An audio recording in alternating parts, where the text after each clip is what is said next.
read those years ago, and what an influential woman she was. Really, huh?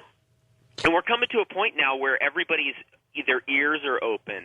Everybody's listening now. It's like people know that, we got to change something in our food. And now what's happening is it's getting easier and easier because of the influx of the superfoods, because of the super high-quality herbs, because raw food no longer is this exotic thing that's far away. There's 218 raw food restaurants worldwide now. Wow. There was 15 years ago. That's how different it is. You mean I shouldn't go out and get a fat, juicy hamburger tonight, David? Probably not.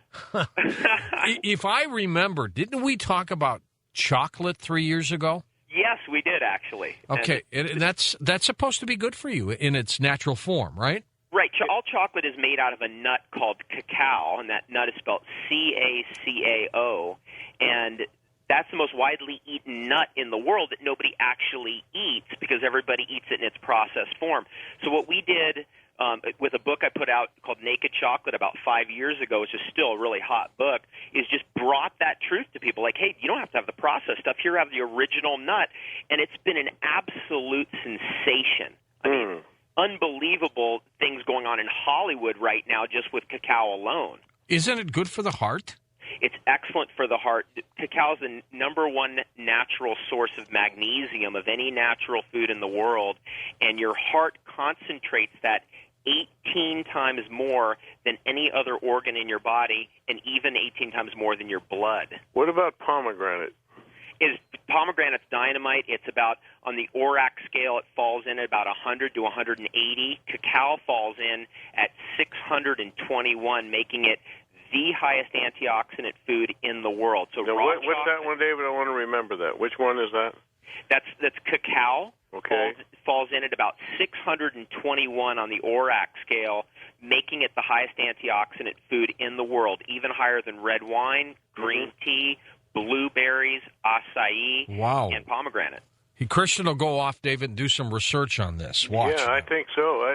That's exciting to hear. It's hard to keep up with it all because, first of all, they tell us we went from beta-carotene, vitamin C, vitamin E, and then it was blueberries. Everybody has to have blueberries, and then they came out and said pomegranate is stronger antioxidant than blueberries, and now the new berry that you're talking about. Goji berries. Goji berries, right. Goji berry and pomegranate are pretty close. Goji berry is in the 120 to 160 range on the ORAC scale, which is very close to pomegranate, which is about 2 to 3 times more than blueberries. What about raspberries, David? Raspberries are about 20 to 30 on the ORAC scale. Sometimes like a black raspberry is even higher. That's about a 40 or 50, making it on par with a blueberry. And, of course, I'm a big raspberry eater. It's raspberry season right here at my house, so we're having it every single day. They're the best. George, you and I can have that greasy hamburger tomorrow if we have the goji juice with it. We need a lot of that juice. We'll use a pomegranate chaser. My gosh. Well, David, tell us about just being smart here. People being smart about what they do, what they ingest. Well, probably Gabriel and Christian have been talking about just the power of food and healing and the power of herbs and healing. But my message has never really been that. My message is about how, when you're well, when you feel good, how do you feel even better? Mm-hmm. How do you turn the juice on peak performance? And, with this film we did with the Simply Raw movie, we took 6 diabetics, put them on raw foods for a month, and just unbelievable changes. But my God, what if you have no health problems? What would be the changes? And here's what happens, and here's been my experience. It turns on unbelievable dormant powers of your nervous system, your wit, intelligence. It turns you into like a peak performer in whatever it is that you do. And that, to me, is the real message underlying it all, because no one wants to wait till they get sick. That, if I can interject, that kind of reminds me of somebody who's on a fast, and the less energy that's spent in digesting all the wrong foods it gives you a higher spiritual feeling. It's been apparent with anyone who's been on fast. Definitely. And, this is the thing, even with people, like I love Alex Jones, I love what he does, and I see him and I see, what an intense kind of person he is, and I think, my God, if this guy would eat superfoods and herbs and raw foods, what would happen is we don't want him. feeling. We don't want them on that kind of food. Then God knows what would happen. That's right.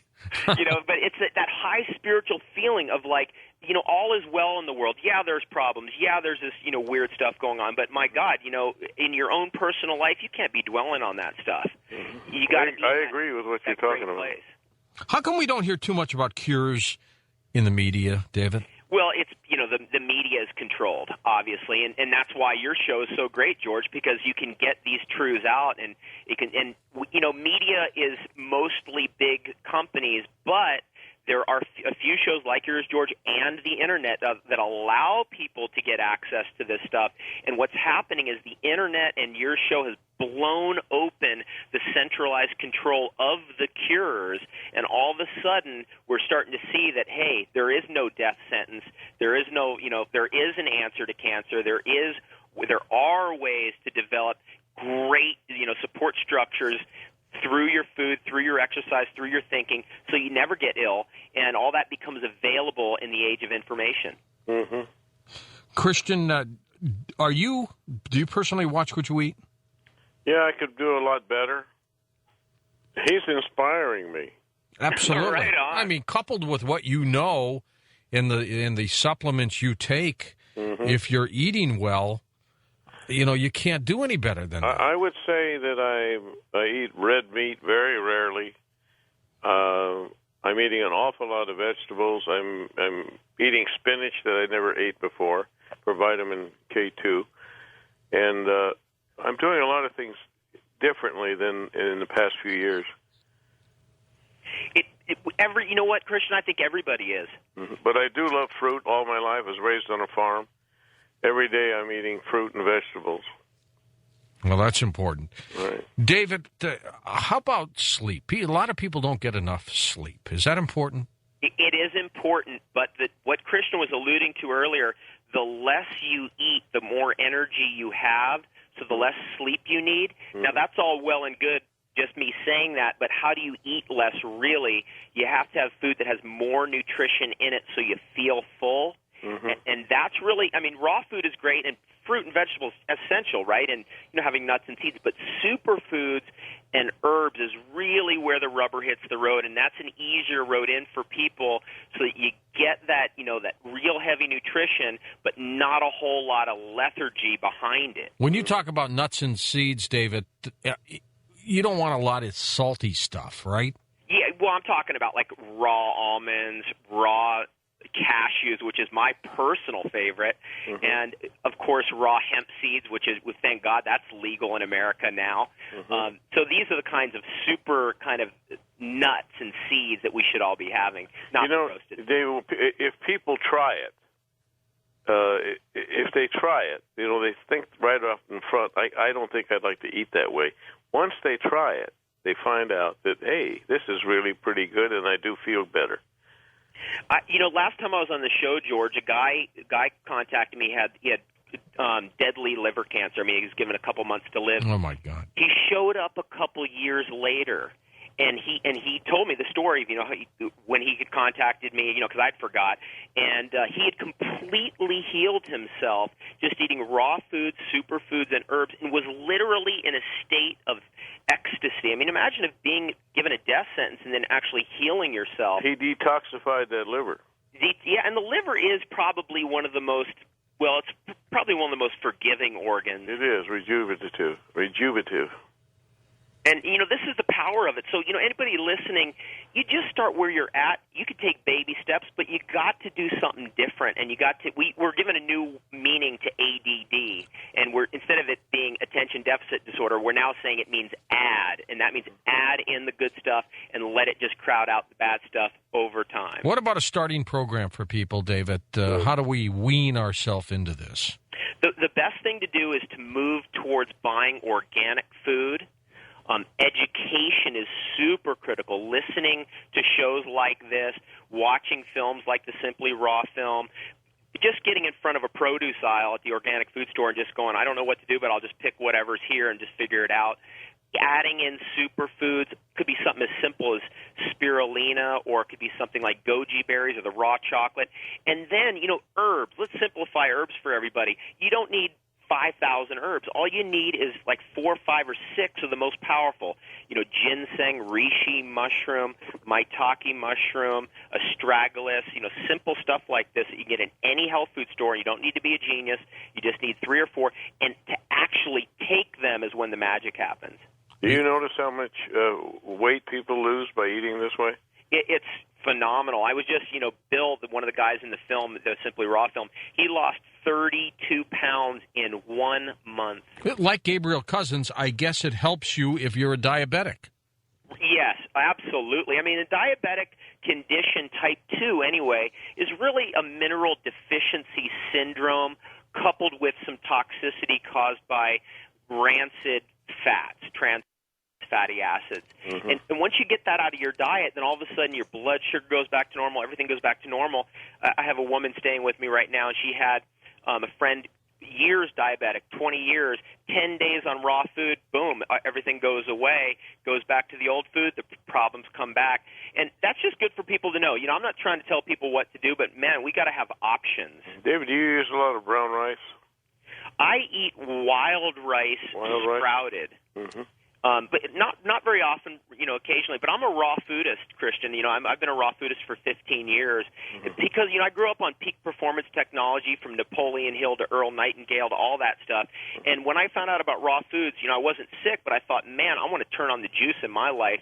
And I can hardly even really describe how powerful raw and living foods is for people who are healthy, let alone people who are sick. Mm-hmm. David, where do people get information on your work? You can go to sunfood.com and simplyrawmovie.com. They have a whole thing on me on there. And I want to mention that film with Gabriel and I really helped put together, if anybody gets that film from that website, simplyrawmovie.com, then we give away a free film to a diabetic organization somewhere in the world. So it's actually kind of a 2-for-1. So you're kind of giving a donation of a film away. Mm-hmm. All right, very good. Christian, any more calls, any more questions for David? No, I'm totally in tune with what he's talking about. It makes me more aware of spending a little more effort in eating right. Well, we all should. Right. You can't go halfway. Right. And David, how long have you been practicing this? It's been over 15 years, and it's radical. I mean, I love it. It's like, it's the greatest gift that ever happened in my life because I can go out in my forest right behind my house and I can eat wild berries, wild cherries, wild foods, and I'm completely sustainable. I don't need to go to a store. I don't need to get in the car. In fact, when I'm at my house, I don't even get in the car for weeks. David, give us an idea of what you'll eat for lunch tomorrow. I'm going to be going out. I've got gooseberries just coming into season. I've got blueberries, wild raspberries, and then I'm going to make I'm going to mix that up with some wild honey, local, and wild bee pollen, and make a big old fruit kind of honey thing out of it, and then eat that. And I'll have that for breakfast and lunch tomorrow. And then you better eat fast, or one of those bears are going to get it. I know there's bears around here, and they love that stuff. Hey, honey's gone up in price since the honeybees disappeared last year. Oh, that's right, yeah. Haven't they? Yeah. Yeah, and but see, the organic industry and the organic honeybee industry is not nearly as affected as the conventional industry. And so that's good for people to know. If you're going to go organic, hey, it's a great way to help the bees because the organic bee industry is still intact. Where do you live, Dave? I have a place here in Ontario, Canada, even though I'm an American. Mm-hmm. And I also have a place in Hawaii, and at both places we have bees and gardens, and we also have wild lands right behind the house. And coqui frogs. Coqui frogs, not yet on my island, but there are big ones. There's tons of them on the Big Island. I get a call every once in a while from some people out that way, and you can hear the frogs in the background chirping away. Deafening. It's a deafening roar. Mm-hmm. There must be thousands of them back there. They're just this little tiny frog, but they produce the most unbelievable roar out of that jungle. David, what's the future like with this? I mean, any new revelations coming out we should know about? Well, I'll tell you, what's happening is that more and more people are contacting me, George, wanting to learn survival skills. That's what